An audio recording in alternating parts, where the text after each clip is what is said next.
बोलो भक्तर भगवान की जय, सभी संतों की जय, मेरे गुरुदेव श्री राम भद्राचार्य जी महाराज की जय। आप सुन रहे हैं नवदा भक्ति के आचार्यों की कथा।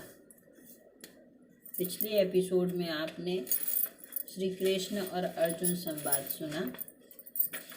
अब आप श्री बलि जी का संवाद सुनेंगे, कथा सुनेंगे। बोलो श्री बलि जी महाराज की जय। भगवान के चरण कमलों में अपना सर्वस्व और स्वयं को भी समर्पित कर देने वाले भक्तों में श्री बलि जी अग्रगण्य हैं। भक्तमाल के टीकाकार श्री प्रियादास जी ने महाराज बलि के सर्वस्व समर्पण और आत्मसमर्पण की घटना को अपने निम्न कवित्त में इस प्रकार प्रकट किया है।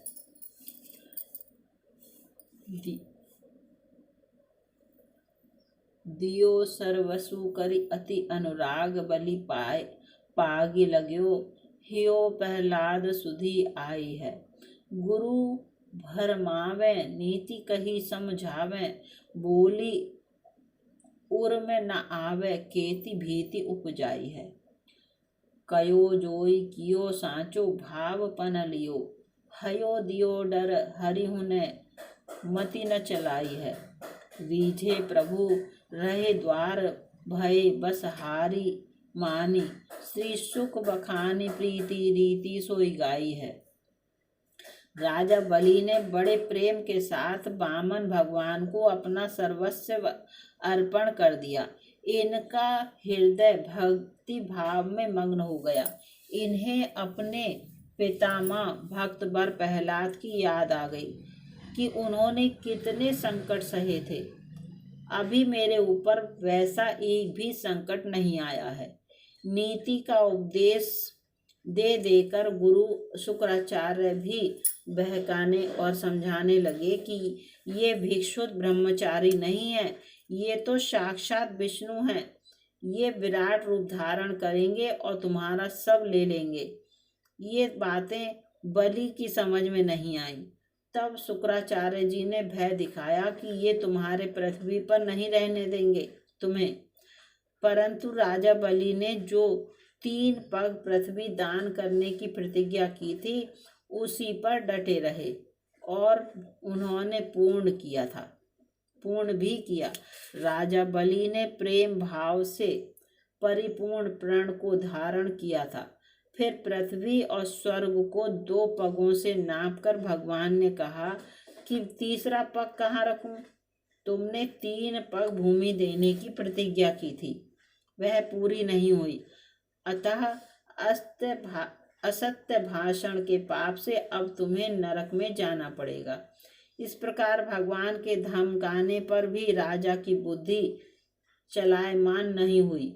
राजा ने कहा, भगवान तीसरा पैर मेरे सिर पर रखिए।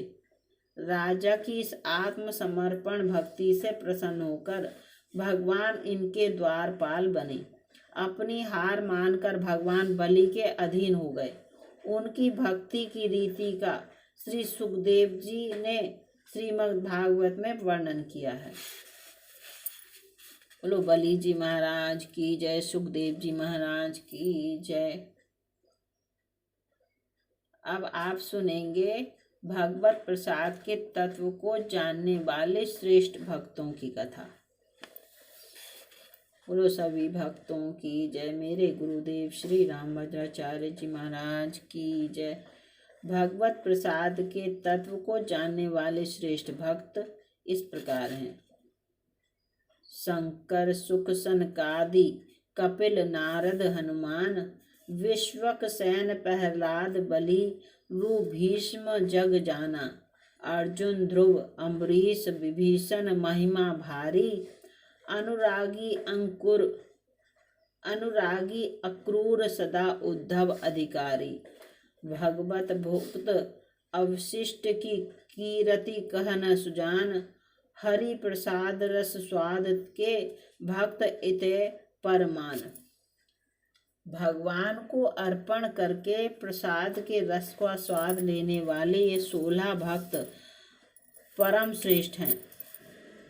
शंकर जी, सुखदेव जी, सनकादि जी, कपिल जी, नारद जी, हनुमान जी, विश्वक्सेन जी, प्रहलाद जी, बलि जी, भीष्म जी, अर्जुन जी, ध्रुव जी, अम्बरीश जी, विभीषण जी, अक्रूर जी और उद्धव जी, इनको संपूर्ण जगत जानता है। इनकी बड़ी भारी महिमा है। ये सभी सर्वदा प्रसाद के अधिकारी हैं। ये भगवत प्रसाद की महिमा को भली भांति जानते हैं। उसका वर्णन करते कहते हैं, भगवान का भोग लगाकर प्रसाद इन्हें अवश्य अर्पण करना चाहिए। भगवत प्रसाद की महिमा। भगवान को भक्ति पूर्वक अर्पित किए हुए पत्र, पुष्प, फल, जल आदि की प्रसाद संज्ञा होती है। भगवत अर्चन करते समय प्रभु को समर्पण किया हुआ प्रत्येक पदार्थ भगवान की साकार बनी हुई प्रत्यक्ष कृपा ही है। इसी दृढ़ भावना से उसका ग्रहण सेवन करना चाहिए। प्रसादोनुग्रह प्रसादस्तु प्रसन्नता प्रसन्नस्य भाव प्रसादः आदि का यही तात्विक अर्थ है, क्योंकि भगवत प्रसाद स्वयं भगवत द्रुप ही होता है, भगवत स्वरूप ही होता है। अर्थात जैसे भगवान का दर्शन, स्पर्श आदि महामंगलकारी है, वैसे ही प्रसाद भी परम वैष्णव संत श्री भगवत रसिक जी महाराज कहते हैं, यह द्रव्य प्रसाद प्रिया प्रिय को दर्शत ही मन मोद बढ़ावत परस्पर पाप हरत ही को पावत परम प्रेम उपजावत भूलवत भाव पुरुष तिय को भगवत रसिक भाव तो भूषण हिति क्षण होत युगल जिय को। वृंदावन के परम रसिक संत श्री हरि राम व्यास जी महाराज की तो भगवत प्रसाद के प्रति अद्भुत निष्ठा थी। वे कहते हैं, हमारी जीवन मोरी प्रसाद अतुलित महिमा कहत भागवत मेटत सब प्रतिबाद जो 60 मास व्रत नी कीने फल सो एक सीथ के स्वाद दर्शन पाप नसात खात सुख परसत मिटत विषाद देत लेत जो करे अनादर सो नर अधम गवाद। श्री गुरु शुक्ल प्रताप व्यास यह रस पायो अनहाद। भगवत प्रसाद की श्रेष्ठता और उसके प्रति अनन्य भाव प्रदर्शित करते हुए वे आगे कहते हैं कि वृंदावन क्षेत्र से इत्र के किसी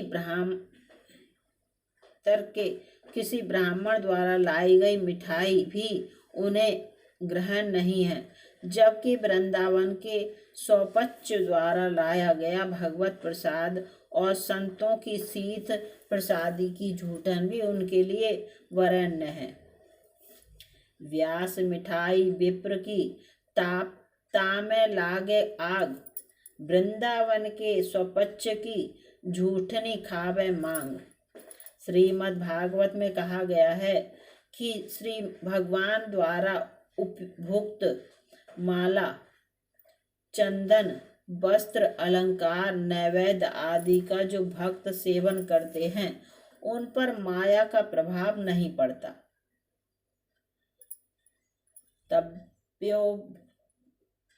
तप्योपभुक्त शस्त्र गंधवासोण आंत्रिचिता उच्चिष्ट भोजिनो दासात्व माया जयमही।